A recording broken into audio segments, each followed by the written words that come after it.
आइंदा माली साल के लिए बिजली के बुनियादी टैरिफ में 5 रुपए तक इजाफे का इम्कान है।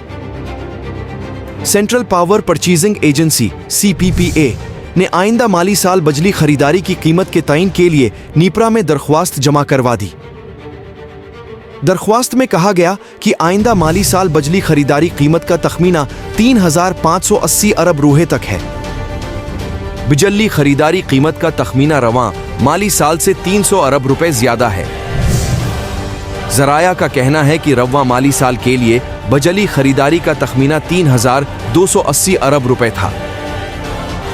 CPPA की दरख्वास्त पर हतमी फैसला नीपरा 23 मई को समाअत के बाद करेगी।